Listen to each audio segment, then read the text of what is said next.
Hey guys, welcome back to the channel. I have an informational video here. This is a 2010 750 IL or LI, sorry, with an N63 engine. I just replaced a turbo coolant pump.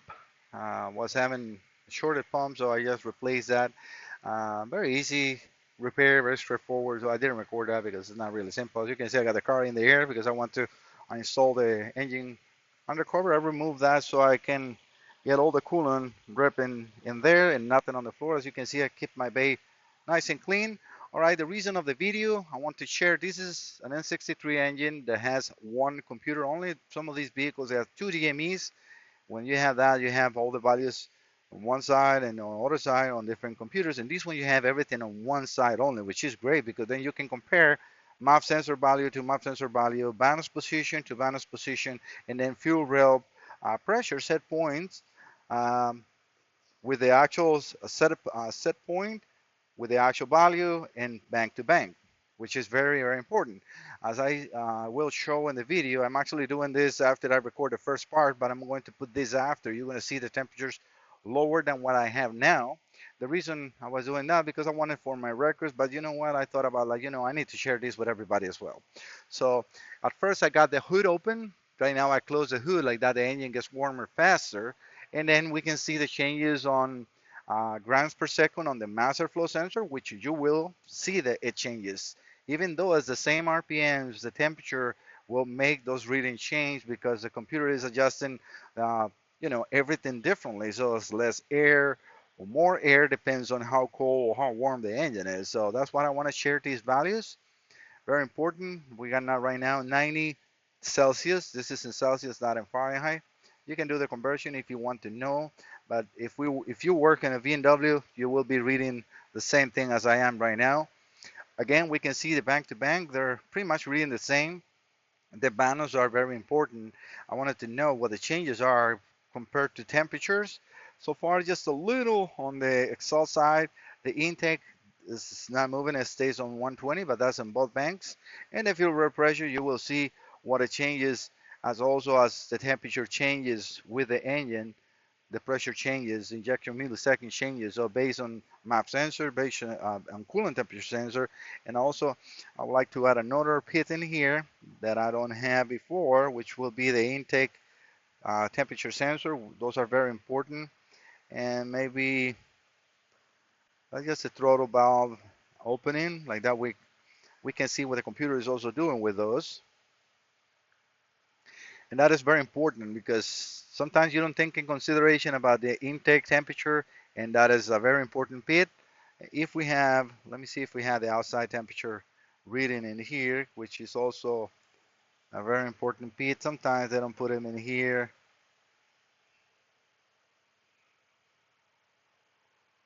Alternator current. Mm, we can also get the ignition timing. I mean, we can see a very throughout. Let me see. Okay, oxygen sensor before catalytic status. We don't need the status. We will need to have the voltage. Yeah, those are the ones you want to see. Sensor before catalytic converter. Okay, we want this one, this one.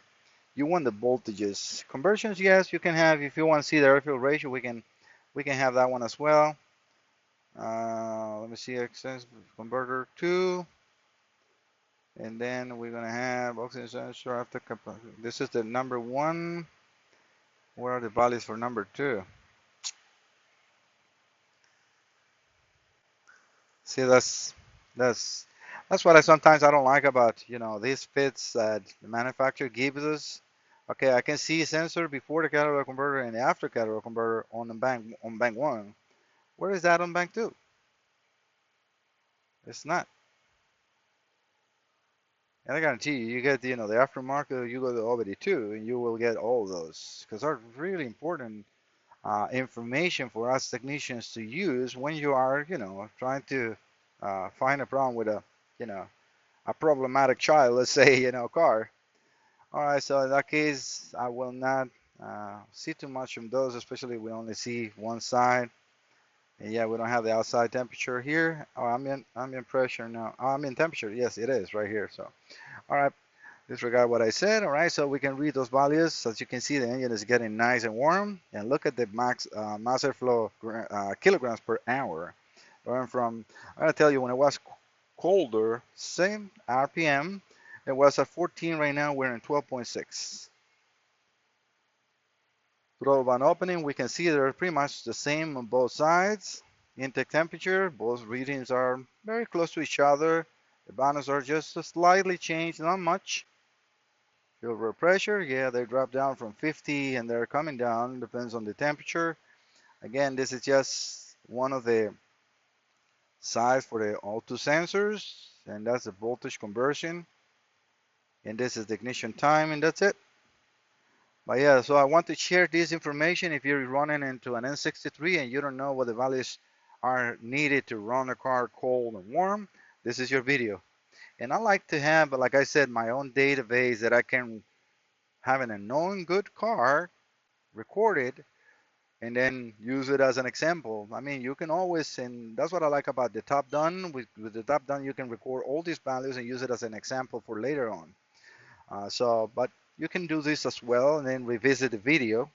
I like to have it on the top down because the top down you can just have it in the tool and then it gives you the red. For those that haven't seen that video, just go over to that video. I think it's top down. Um, I will put a link on the description on this video so you guys can visit that one as well. But yeah, this is what I like to do. I mean, take your time, do your own homework with your own vehicles. It's running good. I mean, you have it connected to the scanner, so might as well get some information out of it because you see how this mass airflow sensor reading has dropped. And now you know, okay, based on 100 degrees Celsius and 746 RPM, that's a normal reading. Yes, it's a normal reading. The engine is running perfect. No faults, no problems. And then I'm showing you here, throttle valve opening, intake temperatures. What is actually that ambient temperature? 24 degrees, okay, Celsius. All right, that's what the temperature inside the shop is. Once more time, and I'm going to stop the video here. And I want just to record all the values of the engine, idle, 70 degrees Celsius. We want to see because this is the one that has only one DME, which is great because you can see all the values on one screen. You don't have to go back and forth. So we see at this temperature with that idle RPM, that's the kilograms per hour. I also want to record the vantage position from bank to bank. And this is nice because we can compare, we can see that actually they're all the same, you know, intake, sorry, exhaust to exhaust and intake to intake. And then also the fuel rail pressures, fuel rail pressure, and then set point. So it's all running good. The engine is running perfect. This is the one I replaced the coolant pump for the turbos. Like I said, this is just a recording that I want to save the values for my own purposes.